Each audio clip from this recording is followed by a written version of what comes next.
Eu sou branca, baixinha, estou com uma blusa branca colorida, com as listas coloridas e tenho cabelos avermelhados. Bom, o tema da nossa pauta de hoje é planejamento reverso. Vocês já devem ter percebido, né, que nós fizemos uma sequência de ATPCs falando um pouquinho sobre planejamento reverso.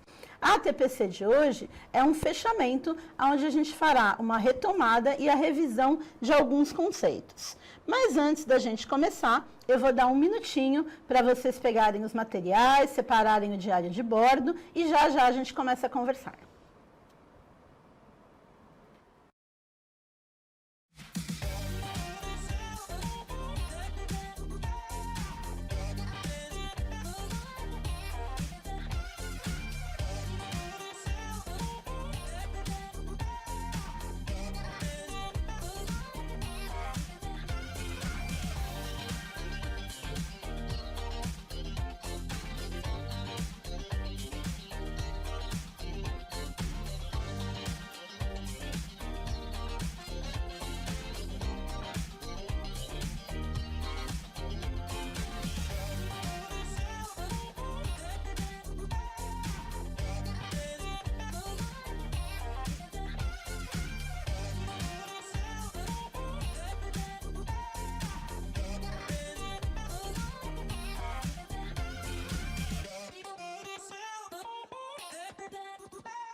Bom, pessoal, voltamos.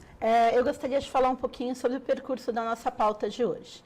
Então, primeiramente, serão mencionados os objetivos desta pauta, as competências e habilidades envolvidas, sensibilização, uma definição sobre planejamento reverso.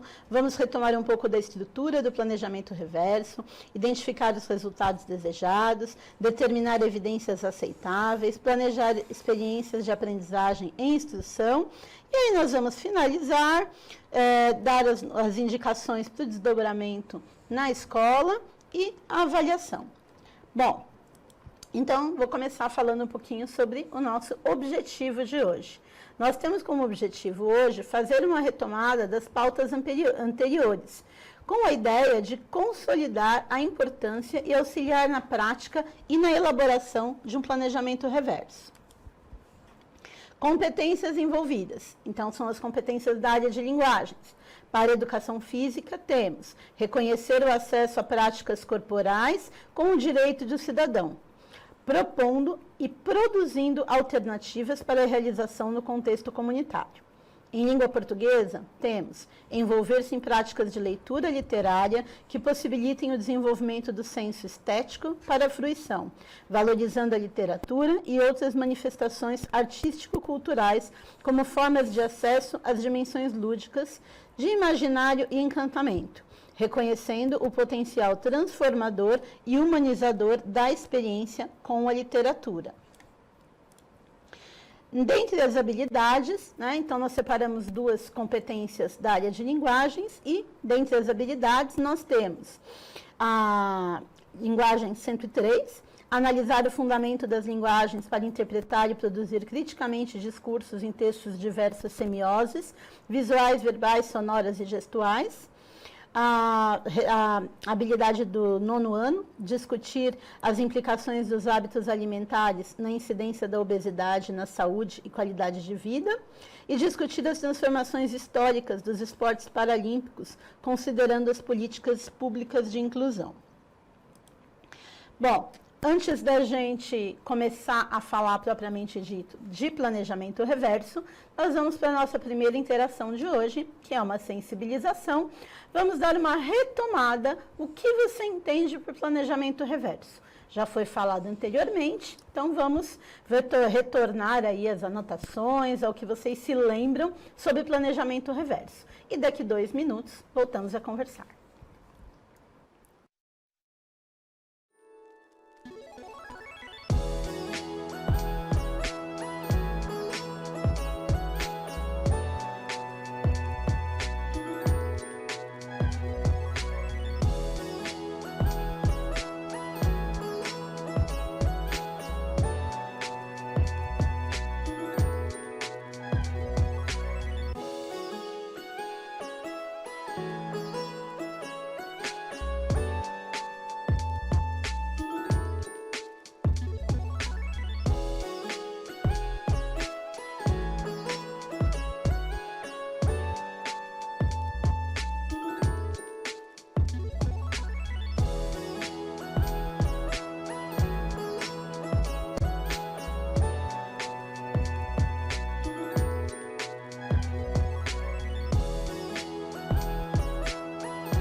Então, Grazi, nós temos muitas participações aqui no nosso chat de hoje e os professores, né, estão dizendo o seguinte, que o planejamento reverso é justamente o que diz no nome, né? É você inverter a ordem das coisas.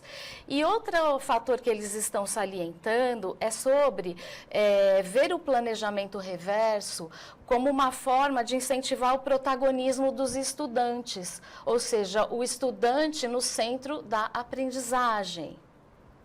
Verdade, e isso faz muito sentido, né? Porque quando a gente faz o planejamento reverso, a gente mostra para os estudantes os nossos objetivos, aonde a gente quer chegar. Bom, professores, primeiramente eu gostaria de agradecer por todas as contribuições. Eu sempre digo que essas contribuições são todas muito bem-vindas, né? E, como vocês falaram, o planejamento tem um objetivo de desenvolver o protagonismo, de desenvolver a autonomia, tanto que se a gente pegar a definição de planejamento reverso dos autores do Wiggins e McTighe, eles falam o seguinte, o planejamento reverso, que vem do inglês o termo backward design, tem como fundamentação a ideia começar pelo fim, ou seja, que queremos que os alunos compreendam ao final da experiência de aprendizagem, para, a partir daí, realizar todo o planejamento da ação pedagógica. Então, o planejamento reverso, quando a gente começa pelo fim, a gente tem muito claro, né, todos os objetivos que a gente quer que os estudantes atinjam. E é interessante deixar esses objetivos, colocar esses objetivos, para que os estudantes observem. Quando eles observam, eles estão desenvolvendo o protagonismo, a autonomia, porque eles sabem aonde o professor quer chegar, o que eles precisam aprender. Bom, na estrutura do planejamento reverso, são 3 pontos fundamentais. Primeiro, próximo slide, por favor. Primeiro, identificar os resultados desejados. Então, a gente tem que pensar em resultados palpáveis, resultados possíveis, no que a gente quer chegar. Segundo, determinar evidências aceitáveis. O que são evidências aceitáveis? A gente sabe que a avaliação é um processo e que a gente precisa estar avaliando o tempo inteiro o que a gente está fazendo com os nossos estudantes. Então, pensar que as entregas, o que a gente vai observar no aprendizado deles, seja aceitável. E, por último, não menos importante, aliás, extremamente importante, planejar experiências de aprendizagem e instrução. Bom, o que a gente tem que fazer quando a gente quer identificar os resultados desejados? Sempre que a gente vai, no nosso dia a dia, fazer alguma coisa, pensar, sei lá, numa viagem, pensar em algo que a gente tem que fazer para organizar em casa, a gente sempre pensa onde a gente quer chegar, né? O que a gente quer fazer.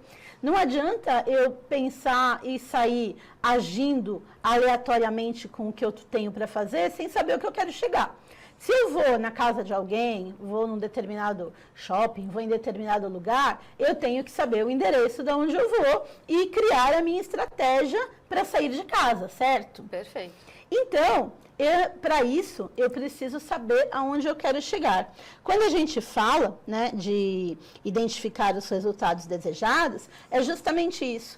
Pegar tudo que a gente espera dos estudantes, tudo que a gente acha importante que eles atinjam e colocar isso como metas. E, de preferência, passar essas metas para eles. Bom, em seguida, determinar evidências aceitáveis. O que são determinar evidências aceitáveis? Como eu comentei agora há pouco, né, a gente precisa sempre pensar na avaliação como sendo processual e formativa. E para que eu avalie um trabalho, avalie algo que eu estou fazendo com os estudantes, eu tenho que colocar metas aceitáveis. Não adianta eu ensinar para os meus estudantes contar até 10 e cobrar que eles contem até 100. Isso não vai acontecer. Normalmente, quando a gente tem um planejamento normal, anterior, a gente tem uma lista de conteúdos, de habilidades, de competências que se quer desenvolver, de objetos do conhecimento, e a gente, na hora de cobrar dos estudantes, a gente pensa em tudo aquilo, né? Naquele todo, para achar que os estudantes têm que desenvolver. Só que na hora que eu vou pensar especificamente sobre o planejamento reverso, eu tenho que pensar em mais detalhes. Como assim mais detalhes? Pensar o que eu quero. Será que isso que eu estou cobrando, eu passei para eles no início? Será que isso que eu estou cobrando está à altura do que eu espero dos meus estudantes? Então, quando a gente fala em determinar evidências aceitáveis, a gente está falando realmente em verificar possíveis entregas, coisas que nós consigamos, né, quantificar de alguma forma e que os nossos estudantes se sintam seguros quando avaliados. Esse é o principal objetivo. Quer comentar, Paty? Olha, eu acho que, na verdade, os professores intuitivamente até fazem um pouco isso. E agora existe essa formalização, né, com o nome, né, planejamento reverso. Mas, no fundo, a gente está sempre pensando numa culminância, porque essa culminância da atividade é um instrumento importante para que a gente possa avaliar, né, o aluno.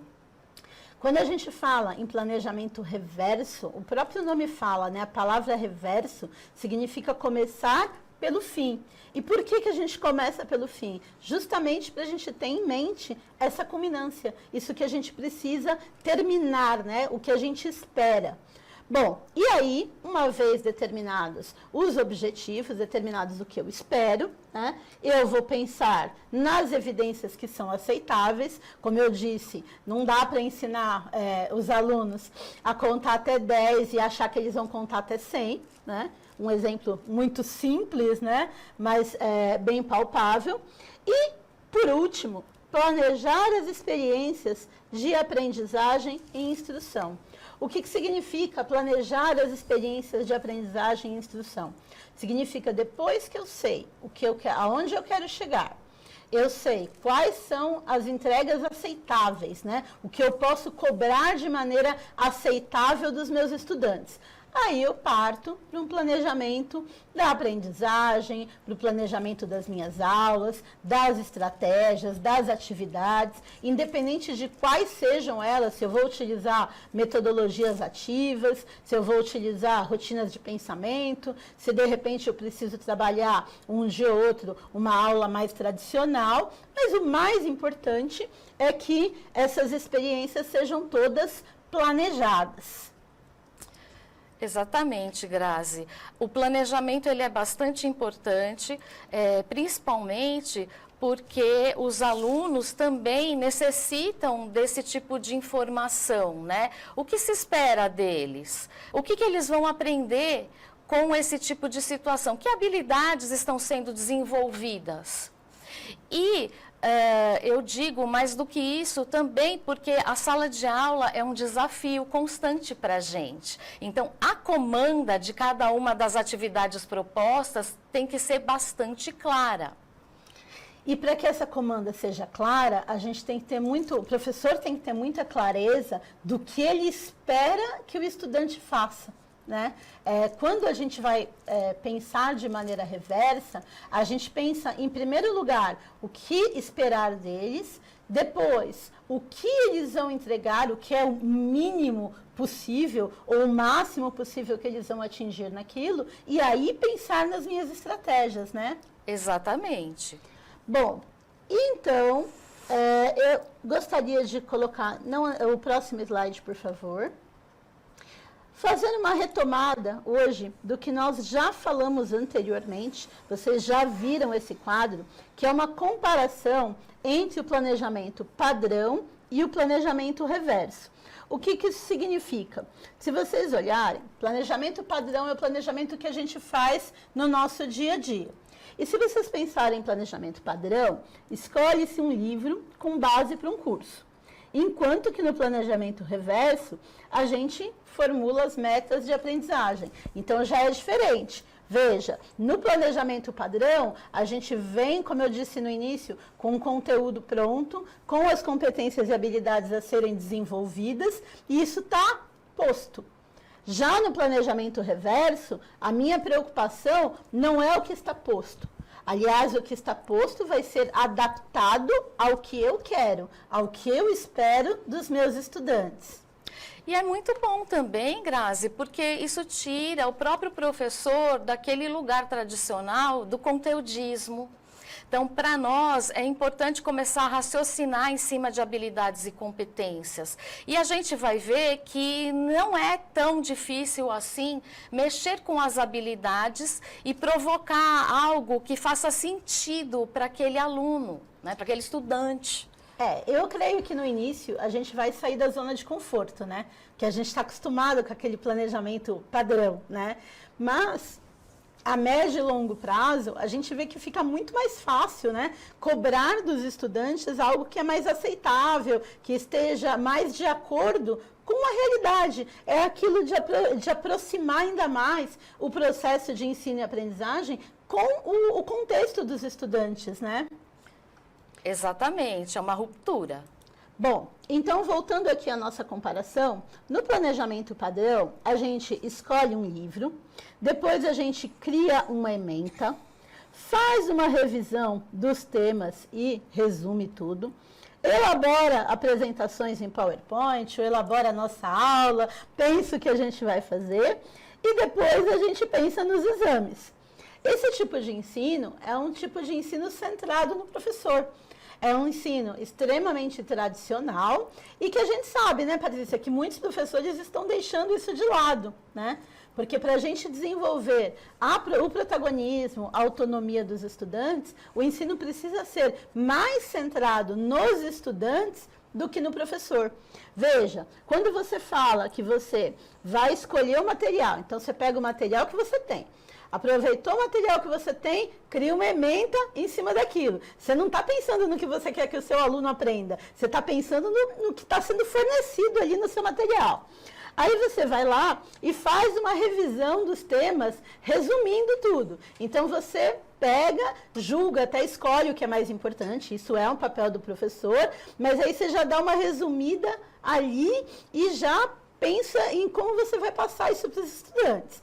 E aí o problema é, muitas vezes, a gente comete essa falha, né? A gente passa para os estudantes de maneira resumida e cobra de maneira completa, né? Aí, em seguida, a gente elabora lá, pode ser um PowerPoint, pode ser um material que vai estar impresso, que vai ser distribuído para os estudantes, ou ter em mente o livro didático, o material que a gente vai usar, a gente elabora aquela aula, e depois que a gente elaborou a aula, a gente faz os exames, né? Faz a prova tradicional ali. Fala, que você está vendo que você está querendo comentar. Então, na verdade, eu quero fazer um comentário. Eu vi aqui no nosso chat o professor Alício, ele perguntou se você trabalhar pensando nas competências e nas habilidades, melhora os níveis de aprendizagem. Eu gostaria de responder para ele que sim. Logicamente, professor Alício, esse é um momento em que nós estamos começando a fazer esse trabalho. Então, o que a gente vai perceber? Que ao longo de um determinado período, não é um resultado imediato. Os alunos também precisam se acostumar com essa nova didática, digamos assim. Sim. É importante a gente pensar sempre em trabalhar mais com habilidades do que com objetos do conhecimento e sempre pensando no que a gente quer chegar com os nossos estudantes. Bom, retomando ainda esse quadro de comparação, vocês podem ver que depois de preparar os exames, tudo, aí eu faço aquela correção, vejo que o aluno atingiu, que ele não atingiu, né? E é bem tradicional, bem o processo bem centrado na minha pessoa. Agora, quando eu começo a pensar no planejamento reverso, eu vou pensar contrário. Eu vou sempre começar pelo fim. É estranho começar pelo fim? Não necessariamente. É aquilo que eu disse. Se eu estou pensando, assim, no meu dia a dia, num contexto, eu vou visitar a Patrícia. O que eu tenho que pensar? Este é o meu objetivo. Não adianta eu simplesmente sair de casa aleatoriamente e dizer que vou visitar a Patrícia. Eu tenho que pensar onde ela mora, como é que eu vou de ônibus, eu vou de carro, o que eu vou fazer para chegar lá. Então, isso é pensar ao contrário, é algo que a gente já faz no dia a dia sem perceber. A gente só não faz na sala de aula, né, Paty? É verdade.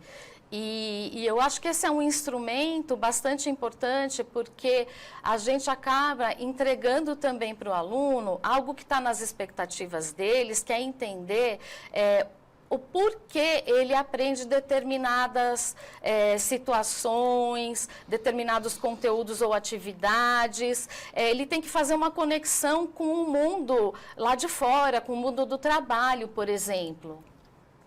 Bom, no planejamento reverso, a ideia é a gente determinar as metas de aprendizagem, definir os conteúdos relevantes. Olha a diferença. Em vez de a gente pensar numa ementa, a gente pensa no que é relevante. Não adianta eu pensar que eu quero chegar na casa da Patrícia se eu não sei como chegar lá, né? Bom, além disso, elabora-se os resultados de aprendizagem, elabora-se o que você espera dos resultados de aprendizagem e pensa em tudo que o estudante pode estar entregando. Em seguida, desenvolve as atividades de aprendizagem. Eu acho que esse é o ponto mais importante, né? Eu vou elaborar o que eu quero e, a partir do que eu quero, eu vou desenvolver o que eu preciso. Então, eu quero que o meu estudante saiba fazer A ou B, desenvolva habilidade X ou Y. A partir disso, eu vou criar estratégias e atividades para que ele desenvolva. Bom, em seguida, elabora-se os instrumentos avaliativos. Bom, então vocês podem ver que os instrumentos avaliativos, eles vão ser elaborados no final do planejamento, né? Ainda assim, parecido com o planejamento padrão, só que aqui eu vou pensar em tudo que foi feito anteriormente, eu vou pensar em tudo aquilo que foi planejado e em cima do que foi trabalhado com os estudantes. E aí eu vou pensar nessa avaliação. Lembrando que a avaliação tem que ser sempre, para que ela seja completa e efetiva, ela tem que ser sempre processual, né? Ela é formativa, mas ela sempre ocorre em etapas. Fala, que eu já vi que você quer comentar. Não, você se antecipou ao meu comentário, né? Eu ia falar que a famosa avaliação em processo. E é muito importante porque você, enquanto docente, pode deixar isso claro para o seu estudante, desde o início, que ele será observado, né? De uma maneira ou de outra, lá na culminância, vai existir um critério bem palpável mesmo, que é a tal da evidência. Eu estou vendo aqui, Paty, enquanto você está falando, né, olhando os comentários aqui no nosso chat. E eu gostaria de comentar. Como eu sempre digo, o nosso chat é sempre muito bem-vindo, essa troca é muito rica, é um momento da gente de conversa, né? Então eu gosto de estar lendo com detalhes. Eu vi aqui que a professora Marilene colocou assim: o professor sabe onde quer chegar e faz isso na sala de aula, sim. Sim, eu creio, o professor sabe onde ele quer chegar, mas o estudante sabe onde ele quer chegar? Ele sabe até onde ele vai aprender? Quando a gente faz um planejamento reverso, a gente mostra para os estudantes as metas de onde ele quer chegar. É uma maneira também do estudante estar monitorando o que ele quer aprender, o que ele quer não, o que ele precisa aprender, o que o professor espera dele. Eu vi aqui, né, um outro comentário da professora Mary Ellen. Para o aluno despertar o interesse em aprender, é preciso fazer sentido para ele. Quando a gente pensa nos objetivos primeiro, quando a gente pensa primeiramente aonde a gente quer chegar e nas estratégias, as chances da gente aproximar mais o nosso planejamento do cotidiano dos estudantes, da realidade, para fazer sentido para eles, é ainda maior. E eu concordo aqui, né? A professora Mary Ellen falou assim: para o aluno despertar o interesse em aprender, é preciso fazer sentido para ele. Se ele percebe que está em determinado momento da sua vida, ele colocará em prática o que será aprendido. Ele se interessa em aprender. Sim, quando todo aprendizado precisa fazer sentido. E quando a gente mostra para o estudante quais as metas, onde a gente quer chegar, a chance de fazer sentido é ainda maior.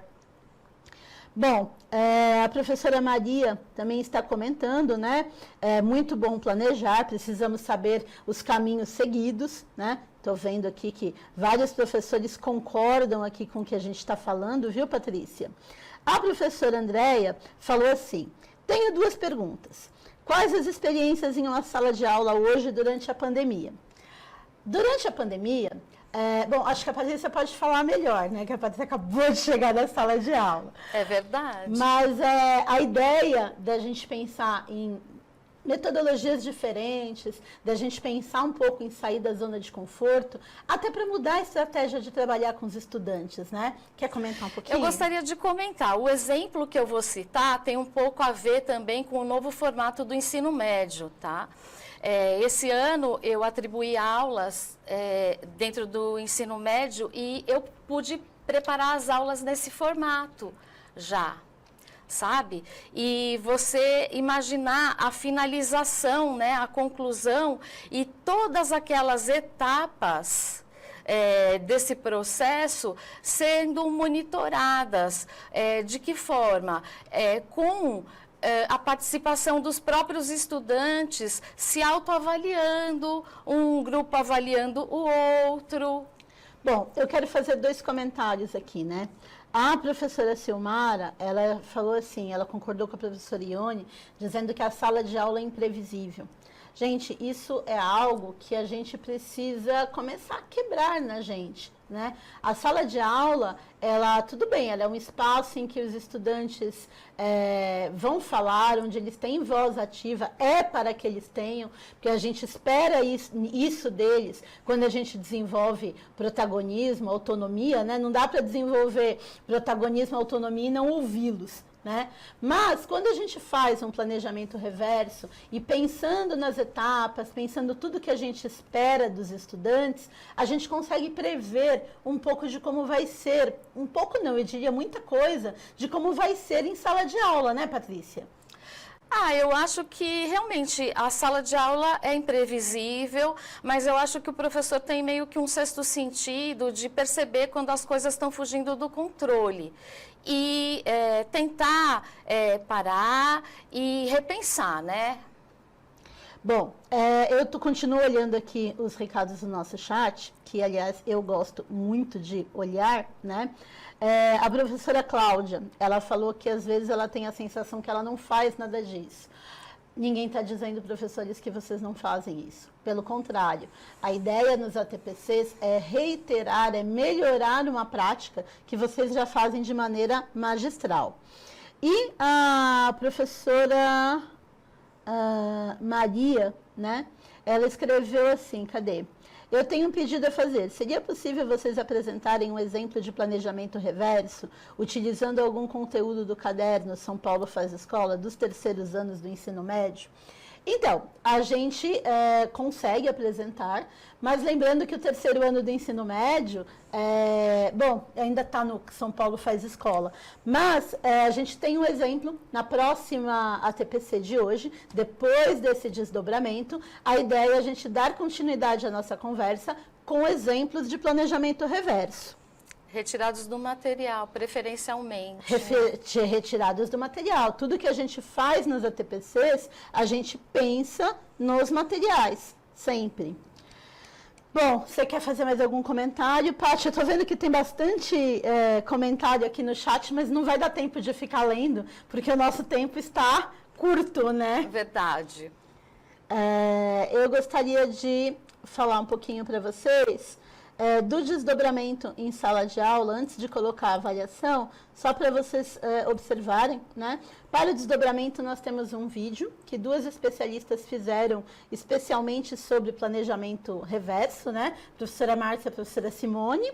E gostaria de mostrar para vocês as nossas referências, né? Sempre utilizando o Currículo Paulista, a BNCC, o livro Planejamento Reverso para a compreensão alinhado ao currículo, avaliação e ensino por meio da prática. Sempre a gente pensa, né, na melhor maneira de estar passando para vocês essas metodologias de trabalho, né? E eu gostaria agora de dar 2 minutinhos para vocês fazerem a avaliação da nossa TPC e nós já voltamos a conversar.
Olha, Grazi, eu estou dando uma olhada aqui no nosso chat, então, em primeiro lugar, eu gostaria de agradecer bastante a todos pela participação, pelos elogios recebidos, né, em relação ao ATPC, e também porque muitos estão falando que o assunto é uma forma de trazer à tona, né, esse sentimento de renovação.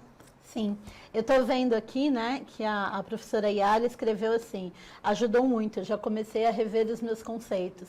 Na verdade, né, o ATPC, planejando reversamente, o que a gente espera de um ATPC? Dá uma provocada aí para que as pessoas comecem a pensar nas melhores estratégias, nas melhores metodologias de trabalho. Ninguém é o dono da verdade, mas, ao mesmo tempo, a gente sempre tem o que melhorar, né? Quem não tem mais o que melhorar é porque não está mais trabalhando, não está mais fazendo. Enquanto a gente está vivo, a gente está sempre buscando mudar as práticas, né? Melhorar e se revisitando. Eu vi aqui que o professor Márcio escreveu, né, trazendo reflexões de como desenvolver a metodologia reversa, com o intuito de incentivar os alunos a verem significado em sua aprendizagem. Eu achei essa fala do professor Márcio super pertinente, porque a ideia principal do planejamento reverso é a gente estar colaborando, compartilhando com os estudantes o que a gente quer chegar. Gostaria de agradecer também, eu vi aqui a professora Maria falando que foi esclarecedor, imprescindível para o retorno de uma pandemia, onde o foco é o estudante. A gente está vivendo um momento aí, né? Principalmente você que estava em sala de aula até pouco tempo atrás, né? Esse retorno, a gente precisa estar muito mais focado no estudante do que na gente mesmo. Os estudantes estão com uma necessidade muito grande de ser o centro das atenções, e eles precisam ser, né? Bom, eu gostaria de agradecer aqui, estou vendo que tem vários comentários aqui, mas realmente não vai dar tempo de falar, nós estamos com o nosso tempo muito curto. Eu vou pedir para a produção colocar o slide da enquete, né? E agradecer a presença de todos, desejar um bom desdobramento dessa pauta na escola. Nós temos um vídeo planejado ali para vocês. E mais tarde, para quem vai ficar com a gente, nós voltamos para falar um pouquinho mais de planejamento reverso. Para quem não vai voltar, desejamos um excelente dia de trabalho. Que todos tenham um bom dia de trabalho. E também podem procurar os conteúdos no nosso repositório. Quem não tiver tempo, pode ir lá à medida em que o tempo esteja propício. Com certeza. Até a próxima, gente. Até.